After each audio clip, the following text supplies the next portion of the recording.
explicando todo lo que es teórico, funciones, la importancia en el código genético. Nos vamos a detener acá. A ver.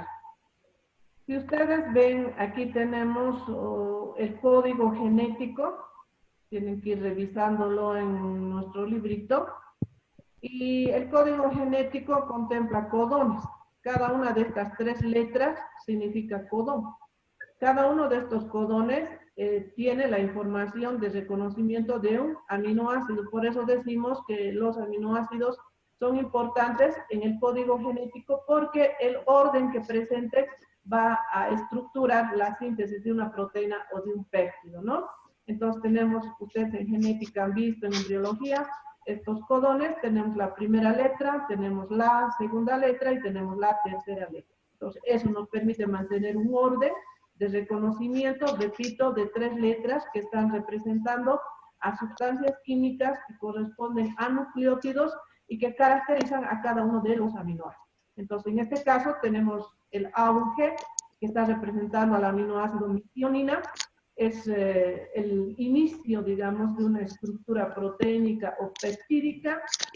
Tenemos estos 3 marcados en rojo, que son codones que están simplemente representando letras como tal para finalizar la estructura de una proteína o en su caso un péptido, ¿no? Entonces es muy importante pensar en los aminoácidos porque a nivel de los ribosomas, mediante esta información van a adquirir un orden de secuencia en cada una de las estructuras complejas en. Entonces vamos repasando, les puse aquí un ejemplo. El UUU codifica a un aminoácido que tiene el nombre de fenilalanina. El GAA codifica a un aminoácido que tiene el nombre de ácido glicólico. Por tanto, es necesario, repito, memorizar todos los 20 aminoácidos importantes. Luego van a ir revisando que de los 20 aminoácidos, 10 se consideran aminoácidos esenciales. Por ejemplo, lisina, isoleucina, por ejemplo, la lisina, son aminoácidos denominados esenciales porque están presentes en la lista de las. Hasta ahí vamos, Walter Guerra, estamos recepcionando. Sí, doctora, aquí con todo el libro le estoy recepcionando. Walter. Doctora. Sí, doctora, aquí con todo el libro le estoy Don recepcionando. Camacho tiene que activar su micrófono. Muy bien. Nos vamos a ir a que es el desarrollo de la fórmula química de un aminoácido. Ahora la pregunta es, ¿y para qué necesitamos conocer esta fórmula? Porque en base a esta fórmula y a estos grupos funcionales diferentes se va a realizar diferentes reacciones químicas en las que van a intervenir los diferentes aminoácidos en una vía que se llama metabolismo, tanto de las proteínas como de los péptidos. Y habíamos hablado de reacciones químicas, de grupos funcionales, entonces estamos aplicando esta presencia de estas sustancias. Un aminoácido entonces está representado por un átomo de carbono quiral, es central porque se enlaza a 4 grupos funcionales diferentes. ¿Cuáles son estos grupos? El ácido carboxílico, que lo tienen ahí en naranja, el grupo amino, que lo tienen ahí en color celeste, se llama así, grupo amino. Tenemos un hidrógeno que enlaza a un átomo de carbono y tenemos el grupo R que consiste en una cadena lateral que se llama así. ¿Por qué es una cadena lateral? Porque el R va a ser diferente en cada uno de los 20 aminoácidos. De esta manera se van a diferenciar los 20 aminoácidos, pero los 20 básicamente tienen el amino, el hidrógeno, el carboxilo y el átomo de carbono. Entonces el grupo amino, recordando un poco de química, es un grupo que es básico o alcalino y el ácido carboxílico es ácido. ¿Sí? Bien, entonces considerar esto, revisar en nuestra literatura para poder memorizar esta fórmula que está representando una importancia química. Mediante esta fórmula caracterizamos, por ejemplo, el aspecto básico y ácido del aminoácido, por eso el nombre amino aminoácido, vamos a caracterizar la carga neta del aminoácido, es decir, una carga eléctrica del aminoácido. Vamos a poder caracterizar el valor de pH en solución del aminoácido. Otra propiedad, el PI, que es el punto isoeléctrico, es decir, qué cantidad de protones puede liberar o puede recibir la sustancia en cuestión. Entonces, es importante que ustedes vayan estudiando y revisando las propiedades químicas de los aminoácidos. Repito, en base a estas propiedades es que vamos a metabolizar sustancias que vienen con la alimentación, proteínicas, por ejemplo, en nuestro organismo. Gracias a estos grupos funcionales vamos a metabolizar diferentes sustancias que nosotros requerimos formar para funciones bioquímicas y fisiológicas.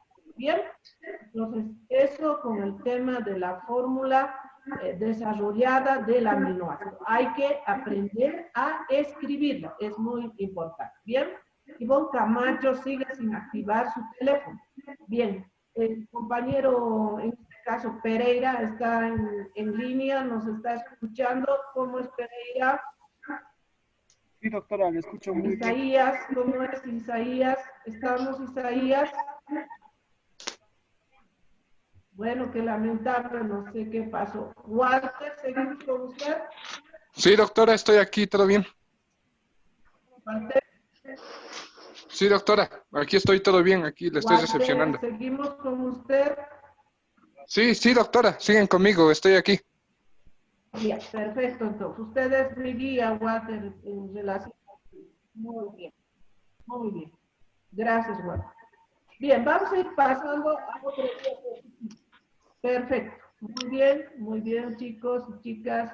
Las chicas no están dando respuesta. Vamos a ir a esta imagen, que es una representación de diferentes aminoácidos. En los enlaces que les he pasado, tienen varias imágenes o figuras, y también pueden irlas revisando, buscando diferentes aminoácidos en la plataforma del internet, para ir visualizando la fórmula, la configuración geométrica de cada uno de los aminoácidos. Perfecto. En este caso tenemos un aminoácido que tiene el nombre de glicina, donde dice alfa en letra griega, está representando al átomo de carbono alfa quiral, el átomo de carbono central. Esto está representando al grupo ácido carboxílico, esto está representando al grupo amino, NH2, en forma desarrollada, el átomo de hidrógeno, y bueno, la glicina en vez de R solo lleva un átomo de hidrógeno. De acuerdo a la nomenclatura, se representan con 3 letras para representar al aminoácido, o en su caso con letras mayúsculas. Todo ese detalle está en una tabla de aminoácidos que tenemos en Harper Bioquímica. Vayan revisando que corresponde eso a su mención y a su nomenclatura. Nos vamos al aminoácido alanina. Lo mismo, el átomo de carbono quiral, el ácido carboxílico, el grupo amino, el átomo de hidrógeno, y en vez de R ahora tiene un grupo metilo, un CH3. Esa hace una diferencia, vean ustedes, con el átomo de glicina. Vamos al aminoácido valina, que es un aminoácido esencial, debe ir con la dieta. Átomo de carbono quiral, ácido carboxílico, grupo amino, el átomo de hidrógeno, y en morado tenemos una cadenita hidrocarbonada. Ustedes ven, hace diferencia con lo que es alanina y con lo que es, por ejemplo, glicina. Ese es el aminoácido válido. Podemos ir a la leucina, que también es esencial, el átomo de carbono quiral, el ácido carboxílico, el grupo amino, y tenemos una ramificación que está representada por una hidrocarbonada inicial, que es el átomo de carbono número 2, el metilo. Entonces, de esa manera se van a ir diferenciando cada uno de los 20 diferentes aminoácidos. ¿Cuál es nuestra tarea? Revisar el libro, ver las diferencias de un aminoácido a otro, memorizar los aminoácidos a los 20 aminoácidos para que vayamos reconociendo. Bien, pasamos a lo siguiente. Aquí tenemos una lista general de los denominados L-alfa aminoácidos. ¿Qué significa L-alfa aminoácidos? Todos los aminoácidos que requerimos en la dieta, que requerimos para sintetizar nuestras proteínas y péptidos, en grupos se denominan L-alfa aminoácidos. También existen los LT o dextroaminoácidos. Ahora no los estamos todavía mencionando. Veremos qué particularidades tienen, qué importancia tienen. Es más, no forman parte de las proteínas. Bien, entonces, como verán, aquí tienen los grupos R de cada uno de los aminoácidos. Están en una forma representada, en forma estructurada, desarrollada la fórmula. Y con su librito vayan reconociendo cada uno de estos R. Vamos a ir con la alanina. El grupo R es CH3. En la arginina, el grupo R es una cadena hidrocarbonada y tiene un grupo que es un amino, ¿no? En el ácido aspartico, vamos a ver que en él viene ácido carboxílico. A ver, vamos a ir a la fenilalanina. La fenilalanina, el grupo R tiene un grupo fenólico, ¿vean?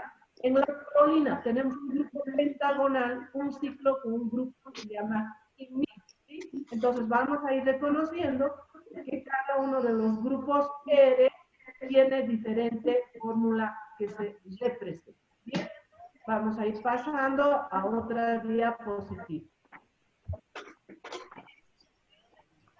Bueno, ahí están las propiedades, las estoy pasando porque es un tema de lectura. Bueno, aquí les he dejado dos enlaces. En este instante no vamos a revisar los enlaces, pero ustedes tienen para poder comprender cómo se calcula la carga eléctrica de cada aminoácido y cómo se calcula el punto isoeléctrico de cada uno de los aminoácidos. ¿Ok? Entonces, esa era una tarea que ustedes ya tenían que haber revisado. Espero que lo hicieran. A ver, Vladimir Aldana está en pantalla. Sí, doctora, aquí estoy. Vladimir Aldana. Sí, doctora. Tal vez no está conectado el micrófono, Vladimir. Ya, Perfecto, doctora. Vladimir. Muy bien, seguimos entonces, Vladimir. Bien, un ejemplo de cargas netas, la tenemos en el libro, está representando la carga neta del ácido aspartico, un aminoácido. Estamos analizando el equilibrio protónico, este sería el equilibrio ácido-básico, términos que ya no estoy revisando. Entendemos que hemos ido estudiando también estos días el material de pH. En la siguiente clase vamos a preparar las encuestas desde el tema de introducción, componentes químicos, el tema de pH, que les he dado lo más esencial para que no se compliquen la existencia. Y bueno, estaríamos aplicando equilibrio ácido básico en realidad en un análisis del ácido aspartico. ¿Sí? Bien. Aquí tenemos en general la fórmula química del ácido aspartico. Entonces, como veremos, eso es el ácido carboxílico. Un NH3, que es la parte amina del aminoácido, y un hidroxilo que está representando la parte E. Ahora, ¿qué vamos a analizar aquí? ¿Qué es un ácido? Un ácido carboxílico es todo ácido que libera un protón. Entonces, este ácido carboxílico puede comportarse como ácido o puede comportarse como base y libera el protón. Si libera el protón, ahí en la imagen, en celeste, entonces solo tienen carboxilado. El grupo amino, en un inicio hemos dicho es NH2, ahora estamos viendo que el NH es un NH3. ¿Qué ha pasado? Ha recibido un protón, que es una base. La base es toda sustancia que recibe un protón. Como verán entonces, si vemos aquí en la imagen, tenemos que se considera en esta fórmula el ácido como un ácido fuerte. Dice que su pH es por debajo de 1. y la carga neta es más 1. Ahora veamos la carga neta, es una suma algebraica prácticamente de las cargas netas. ¿En qué? En base a los grupos funcionales. Ahí tienen el ácido carboxílico, no hay carga neta, no hay liberado protones, es un estado neutro de la fórmula. El grupo amino recibió un protón, que era antes NH2, ahora es NH3, carga positiva. Entonces, 0 más 1, resultado más 1, carga neta más 1. Tiene un valor de pK1 igual a 2,09, que es el pK, es la cantidad de protones que se liberan al medio, la cantidad. No es el grupo ácido ni el básico, sino la cantidad de protones disponibles en el medio, tomando en cuenta el ácido carboxílico. Entonces, otro valor que tiene un aminoácido. Seguimos.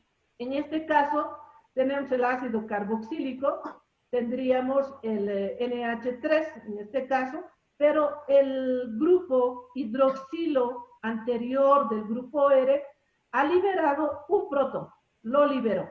Se queda como oxígeno y carga negativa. Entonces, suma neta, más 1, menos 1, carga neta, 0. Alrededor de un pH de 3 ocurre este cambio de cargas eléctricas. Avanzamos. El ácido carboxílico libera un protón. Ahí lo tienen liberando al protón. El grupo amino mantiene su carga positiva. El hidroxilo mantiene la carga negativa. Suma algebraica. Menos 1 más menos 1 menos 2. Menos 2 más 1, resultado menos 1. Carga neta menos 1. ¿Pero a qué pH? A un pH de 6 a 8. Continuamos. Es el mejor aminoácido que nos da varias opciones, tanto en su carga neta como su comportamiento en pH. No nos olvidemos. Es un aminoácido. En este caso tenemos el carboxilato, carga neta menos 1. El NH3 ha liberado un protón, ahora es NH2.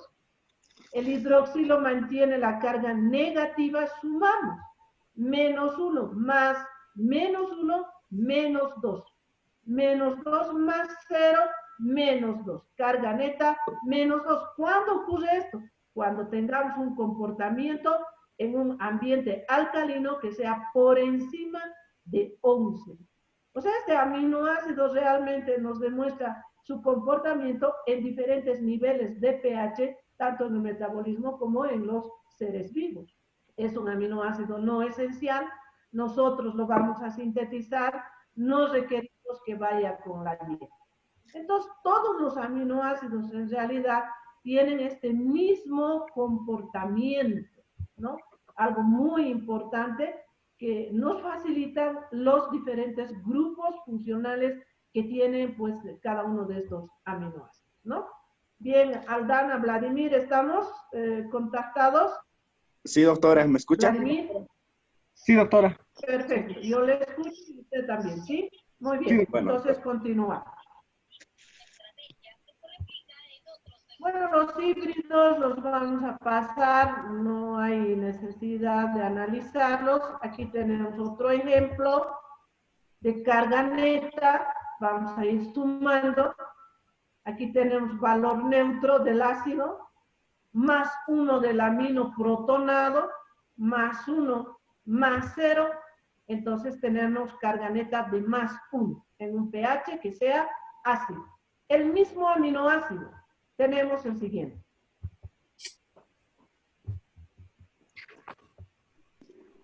Perdemos un protón en el ácido, menos 1. Mantenemos la carga más 1, más 1 menos 1, carga neta 0. Esto será un pH neutro. Entonces, estas sustancias o estos aminoácidos, para que sean activos en nuestro metabolismo e intervengan en diferentes reacciones, por lo general también se encuentran en esta forma de carga neta 0, que se llama switterium. Vean en el libro con ZWI, switterium. Eso significa carga neta neutra.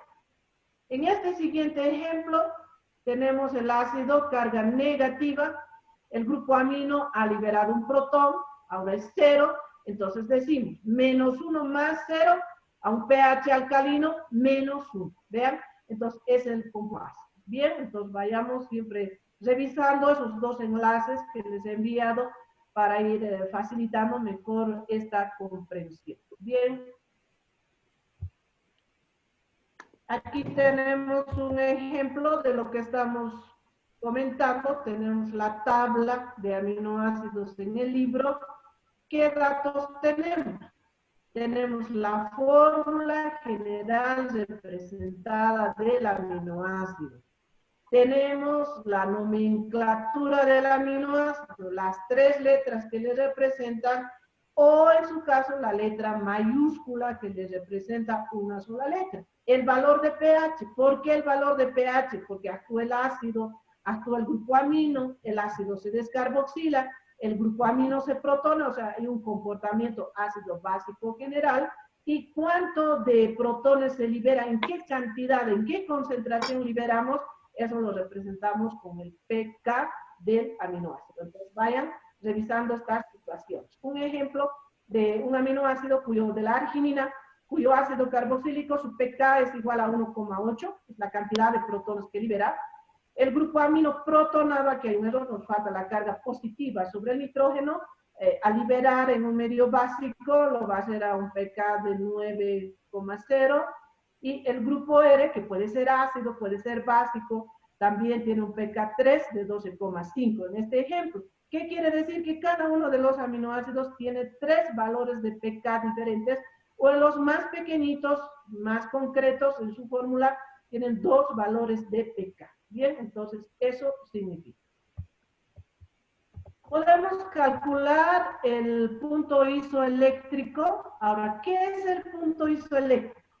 Aquí la fórmula nos dice que no es nada más que la suma de los valores de pK de los aminoácidos, ¿no? De tal manera que lo dividimos entre 2 y adquirimos un punto isoeléctrico. ¿Por qué es importante este punto isoeléctrico? Aplicable y necesario en una mención técnica que se llama el proteinograma. Aldana, usted conoce bien el tesis, que de acuerdo a los puntos isoeléctricos, los aminoácidos van a ir migrando hacia el ánodo o hacia el cátodo para poder separar los aminoácidos de una proteína en estudio y cuantificar posteriormente el porcentaje o la concentración de aminoácidos que están constituyendo una proteína. Vamos a ir viendo en una complementación práctica que se llama el proteinograma la aplicación de este punto isoeléctrico.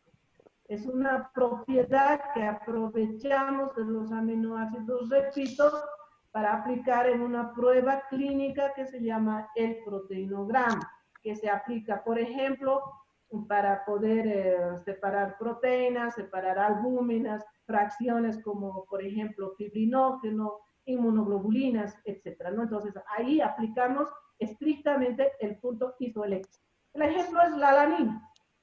Tiene su ácido, o tiene un pK de 2,35, el grupo amino, un pK de 9,69, por supuesto que es más alcalino. Hacemos una suma del 2,35 más 9,69.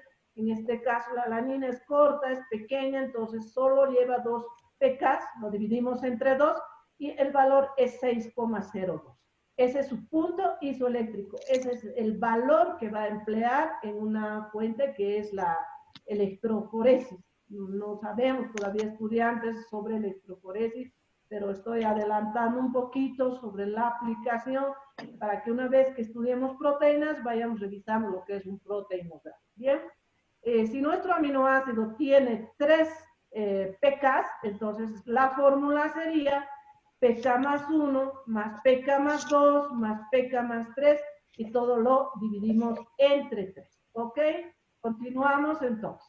Bien, a ver, Walter Guerra, ¿cómo estamos? ¿Estamos bien hasta ahí?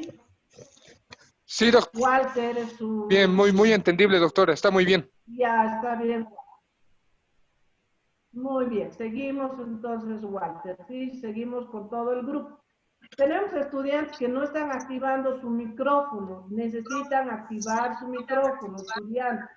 Continúa. Me dan un lapso de 10 segundos, por favor. Están diciendo que apaguen sus micrófonos, doctora. Coloquen en silencio sus celulares, por favor. Vladi, tu celular está vibrando mucho. Yo Y te apagalo, conozco. brother. Ahora.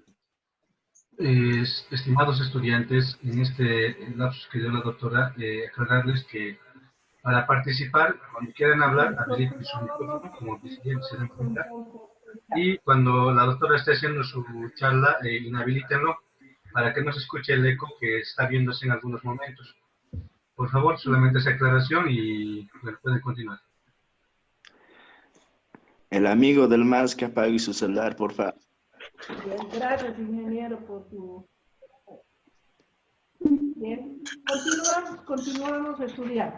Bien, entonces los aminoácidos, considerando esas propiedades de las que hemos hablado, y tienen los valores de pH, los pK, los grupos funcionales, entonces considera una propiedad muy importante de todo el grupo de los 20 aminoácidos que se refiere al grupo E de los aminoácidos. Vamos a volver a la imagen para recordar qué fue el grupo E. Nuevamente vamos a repasar este detalle. Entonces, esta es la fórmula general del aminoácido y les decía, todos los 20 aminoácidos presentan el grupo R, que es una cadenita lateral en cada uno de los aminoácidos, siendo diferente para cada uno de los aminoácidos. Perfecto. Por tanto, en función a este grupo R, que en realidad es el que participa en la mayor parte de reacciones químicas de oxidación, de reducción, de formación de aldehídos, de formación de alcoholes, de funciones aminas, de funciones ésteres, etc., participan el grupo R. Consideren y tomen en cuenta. En función a esa situación, entonces tenemos una clasificación de aminoácidos considerando el grupo R de los aminoácidos. Ejemplo, grupo 1. Se llaman aminoácidos que tienen grupo R hidrofóbicos. Es decir, ese grupo funcional no es nada más que una cadena lateral que puede ser un metilo, un estilo, una cadenita hidrocarbonada corta, que las tenemos en aminoácidos como la alanina, la valina, la leucina y la isoleucina. Ahora, ¿qué quiere decir que sean hidrofóbicos? Que ese grupo funcional, esa cadenita lateral, pues no se pone en contacto fácilmente con el agua. Recordemos y habíamos dicho, enlaces por puentes de hidrógeno, grupos funcionales de las sustancias orgánicas que se agrupan a través de enlaces por puentes de hidrógeno, como el ácido, el grupo funcional aldehído, el hidroxilo, el amino de una amina, formaban esa interacción con las moléculas del agua y eso facilitaba la disolución de la sustancia, ¿verdad? Pero si consideramos a este grupo de aminoácidos, pues no va a reaccionar fácilmente con las moléculas del agua, tomando en cuenta el grupo R. Grupo 2. Los grupos R aromáticos. ¿Qué tienen en su grupo R? En su grupo R, vamos a ir a una imagen. En su grupo R tienen anillos pentagonales, tienen anillos hexagonales, que hacen que se denominen con grupo R. Por ejemplo, fenilalanina. Mire, tiene un anillo, no tiene grupo funcional, es un simple benceno, entonces no, en este caso no, tampoco le es fácil reaccionar con las moléculas del agua. ¿Qué otro vamos a ir viendo? En este caso solo sería principio la fenilalanina. Esos son los anillos aromáticos. El triptófano tiene anillo aromático. La tirosina tiene anillo aromático, ¿sí? Tomamos en cuenta esa situación. Vamos a ir a continuar en la clasificación. Tenemos el grupo de los aminoácidos R con carga, bueno, ahí no está escrito, pero con carga positiva y con carga negativa. De aminoácidos, si son básicos, carga que va a corresponder si adquieren un protón, por ejemplo, el grupo amino, que puede protonarse. De ácido, el ácido carboxílico exclusivamente, que puede convertirse en base si va a eliminar un protón. Si estamos recordando que un ácido, al eliminar un protón, se queda como base. El amino, si recibe un protón, se queda como un ácido dúctil, ¿verdad? Entonces tenemos estos grupos que tienen la carga respectiva, puede ser positiva, como el ácido glutámico, que hemos visto en un ejemplo para el pH y el pK, dependiendo si recibe protones o elimina protones, entonces se carga positivamente o se cargará negativamente. Bien, ahí teníamos lo que estábamos comentando hace instantes, el grupo de los aminoácidos hidrófobos, que también recibe el nombre de no polares. ¿Por qué son no polares? En realidad no están manifestando ni una carga eléctrica positiva o en su caso una carga eléctrica negativa, no la presenta. Si desarrollamos, por ejemplo, aquí dice en la alanina NH2, es un grupo funcional, pero no presenta carga eléctrica. Si recibiría un protón,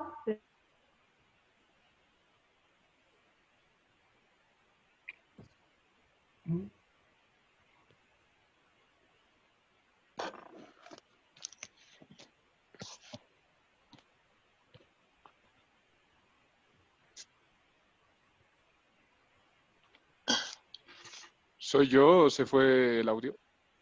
Se ha ido. Doctora Luis. El audio. Nos escuchan. Bueno, Doctora, su micrófono se ahora des- sí, todos. Sí. Sí, doctora.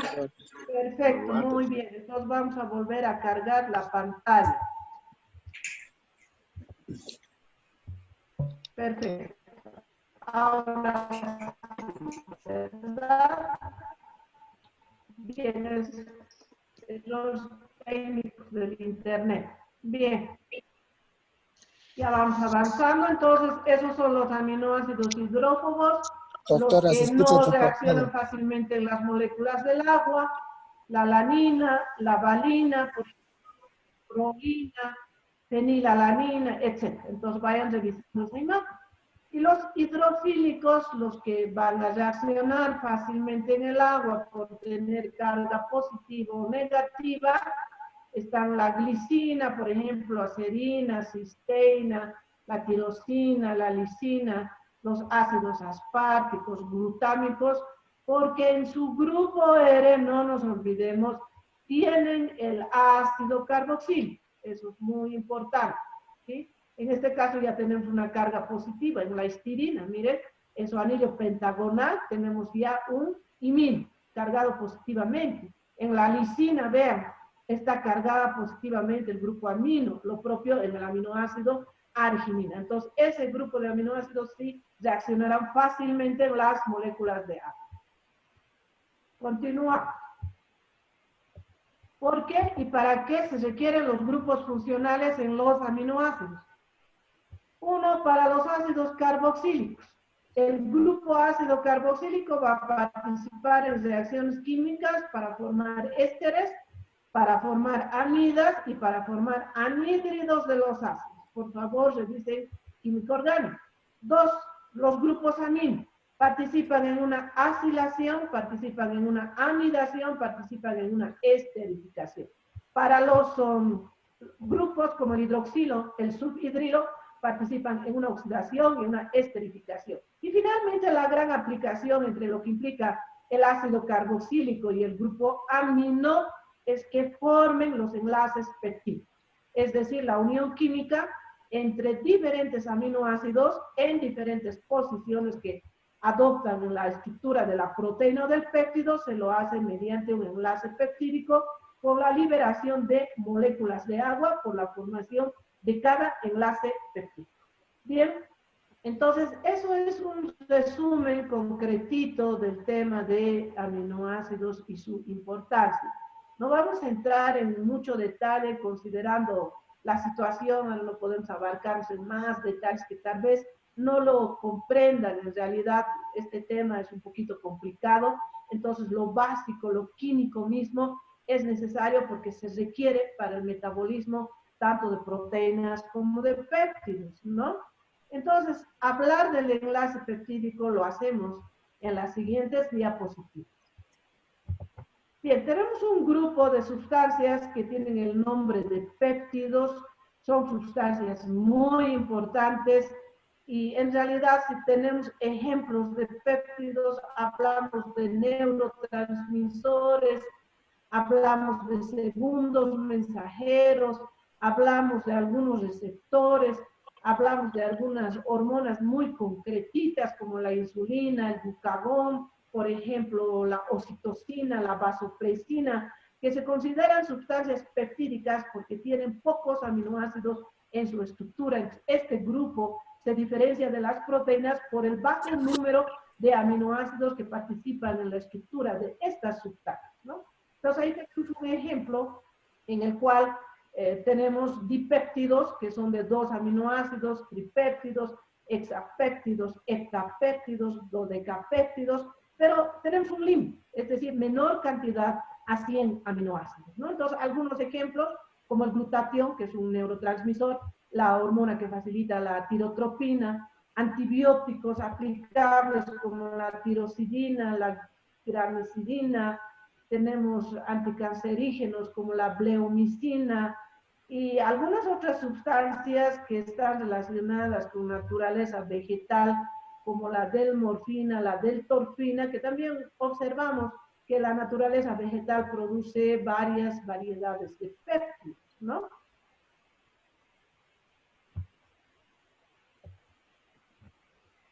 Bien, esta es una representación esquemática de un péptido.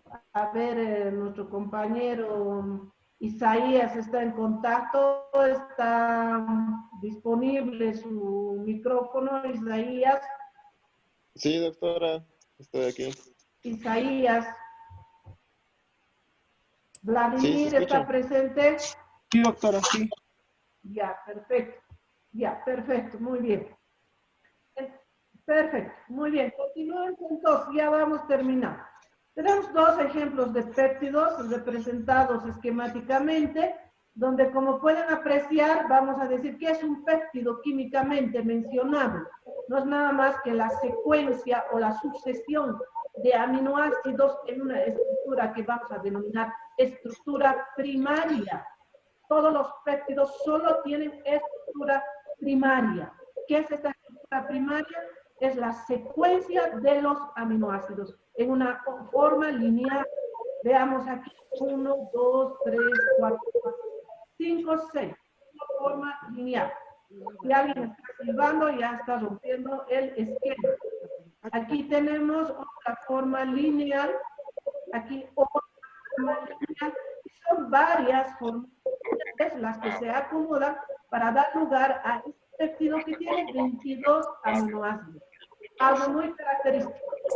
El grupo aminoprotonado es un extremo del aminoácido, el ácido carboxílico en un extremo del otro aminoácido. ¿Perfecto? Bien. Entonces, esta es otra imagen de 8 aminoácidos en la estructura de un péptido. Como les digo, tenemos tan pequeños, 2, por ejemplo, el glutatión tiene 3 aminoácidos únicamente. La vasopresina tiene 11 aminoácidos, la oxitocina tiene 11 aminoácidos, la insulina tiene 51 aminoácidos. Entonces, esa característica Es muy importante en este grupo de sustancias. Van a ir revisando qué propiedades tienen los aminoácidos. Vamos a ir viendo ahora el enlace peptídico. ¿Por qué es importante este enlace peptídico? Porque se une un aminoácido con otro. Entonces, veamos este ejemplo. Este es un aminoácido que va a unir el ácido carboxílico con otro siguiente aminoácido, pero tomando en cuenta el amino protonado. Se unen estos dos grupos funcionales que origina un enlace que se llama químicamente el enlace amida, recuerden química, por favor, con la liberación de una molécula de agua. Entonces ahí vamos a formar un enlace peptídico. Tenían este enlace, por favor luego revísenlo, vayan viendo cómo se forma ese enlace peptídico. ¿Por qué es importante el enlace? Porque se nos permite unir diferentes aminoácidos para generar el grupo de los péptidos, o en su caso, el grupo de las proteínas. Todas estas sustancias en los ribosomas, en base a una información que viene del RNA mensajero, se acomodan tomando diferentes posiciones definidas genéticamente en una estructura, pero no nos olvidemos, mediante este enlace peptídico. Entonces, ¿qué grupos funcionales unen el enlace peptídico? El ácido carboxílico del aminoácido 1 con el grupo amino del aminoácido 2. Y tenemos en esta imagen un enlace peptídico. Si lo vemos aquí, tenemos el NH, queda así, el grupo amino, uniéndose al átomo de carbono quiral, el grupo carboxilo del siguiente aminoácido. Nos queda el CO y nos queda el NH. Entonces ahí tenemos un enlace peptídico. Bien, vayamos repasando los enlaces para considerar esa situación. Aquí tenemos un enlace típico entre el aminoácido, entre tres aminoácidos del glutatión. Gamma-glutamil, se denomina así porque es un radical, glutamil termina en il, la glutamina, cisteinil, de la cisteína, que termina en il porque es un radical.